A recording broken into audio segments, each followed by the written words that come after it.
대통령 인수위로 가보겠습니다. 문재인 대통령과 윤석열 당선인이 어제 회동을 통해서 용산 이전 문제와 추가 경정 예산안 필요성 등 현안에 대한 공감대를 형성했는데요. 세 분 논의는 이철희 정무수석과 장제원 비서실장이 실무 협상을 하면서 이어가기로 했습니다. 현장 취재기자 연결합니다. 박서경 기자. 네, 서울 삼청동 인수입니다. 협조하겠다는 약속과 화답이 회동에서 오갔습니다. 아직 세부적인 조율이 필요하고요. 이철희 수석과 장제원 비서실장이 협의 채널이죠. 네, 장 비서실장은 오늘 서울 통이동 사무실에서 기자들과 만나 추경 문제와 관련해 대답을 했는데요. 추경 문제와 관련해 어제 회동에서 규모나 시기가 언급되지는 않았다고 말했습니다. 다만 굉장히 중요한 부분인 만큼 자신과 이철희 정무수석에게 논의하라는 말이 있었다고 덧붙였습니다. 그러면서 집권하기 전에 추경할 수 있는지에 대해 이 수석과 이야기해보겠다고 했습니다. 집무실 이전 문제는 대통령이 협조하라고 지시하면 예산 등에 대해 담당 부처가 검토할 테고 이후 협조하겠다는 게 문 대통령 뜻이라고 부연했습니다. 사면 부분은 조율할 부분이 아니라 대통령 결단 사안인 만큼 회동 테이블에 오르지 않았다고 설명했습니다. 추가 회동 가능성에 대해서는 대통령이 필요한 일이 있으면 연락을 달라고 했다며 회동을 장담하기는 어려운 상황이라고 밝혔습니다. 당선 이후 가장 늦었지만 2시간 50여 분 가장 긴 대통령 회동이었습니다. 회동에 대한 평가는 어떻습니까?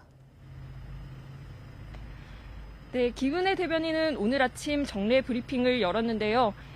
구체적인 합의문이 나오지 않아 아쉽다는 평가가 나오는 데 대해서는 무엇보다 정권 2단계의 현직 대통령과 당선인이 손을 맞잡았다는 게 의미가 있다고 설명했습니다. 들어보겠습니다.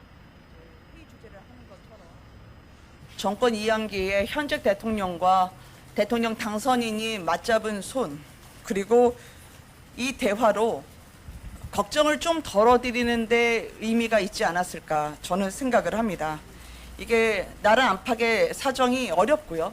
그리고 통합된 국민의 힘으로 위기를 극복해야 한다는 점에서 두 분의 뜻이 같습니다.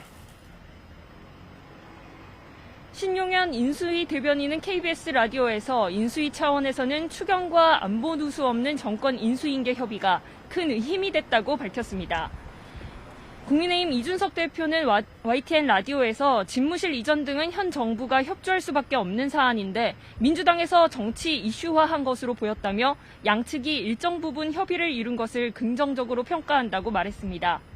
민주당 윤호중 공동비대위원장도 CBS 라디오에서 민주당 역시 안보 우려만 해소되면 집무실 이전에 이의 제기는 없다며 신구 권력 갈등으로 가는 게 아닐지 걱정이 컸는데 국민 근심을 덜어 다행이라고 전했습니다. 네, 오늘 법무부 등을 끝으로 인수위원회는 업무보고 일정을 마무리 짓는다고요? 네, 인수위는 오늘 법무부 등을 마지막으로 모든 업무 보고를 마무리 짓습니다. 특히 법무부의 경우에는 윤 당선인의 수사지휘권 폐지 공약에 반박하면서 한 차례 일정이 유예되기도 했던 만큼 주목도가 높은데요. 이에 따라 업무 보고가 끝나는 대로 오후 5시쯤 정무사법행정분과의 브리핑이 예정돼 있습니다. 정부 부처 업무 보고는 끝나지만 독립기관인 공수처는 인수위와 내일 별도로 간담회를 합니다. 또 여가부 개편 관련 폭넓은 의견 수렴을 위해 내일 안철수 인수위원장과 사회단체들이 만날 예정이라고 밝혔습니다. 인수위 부동산 TF 소식도 알아보겠습니다. 임대차 3법을 순복했다는 입장을 확실하게 했죠. 네, 원일이 인수위 수석 부대변인은 오늘 통이동 사무실에서 브리핑을 열고 임대차 3법과 관련해 어떻게든 손을 보겠다는 방향성을 갖고 있다고 말했습니다. 더불어민주당을 설득해 법을 개정한다는 목표를 가지고 있다며 폐지와 축소를 포함해 검토하고 시장 불안을 최소화하면서 단계적으로 방안을 마련하겠다고 밝혔습니다. 들어보겠습니다. 폐지, 축소 이 두 가지를 포함을 한 주택 임대차 제도 개선을 종합적으로 검토한다. 시장의 부작용을 최소화하는 방안을 준비하여 단계적으로 추진 방안을 마련한다. 이 내용입니다. 단계적이라는 말에 좀 방점이 좀 찍혀 있는 겁니다. 심교원 인수위 부동산 TF팀장도 임대차 3법 제도 개선이 장기화할 수 있다면서 부작용을 막기 위해 민간 임대 등록과 민간 임대주택의 활성화를 제시했습니다. 또 기금의 대출융자 확대와 금융세제 지원을 검토하고 있고 공공택지와 리츠제도 등을 활용한 지원 강화도 동시에 검토하고 있다고 설명했습니다. 부동산 TF는 내일 1차 회의를 여는데 관심도가 높은 만큼 앞으로 회의가 열릴 때마다 브리핑을 할 예정입니다. 지금까지 서울 삼청동 인수위 사무실 앞에서 YTN 박서경입니다.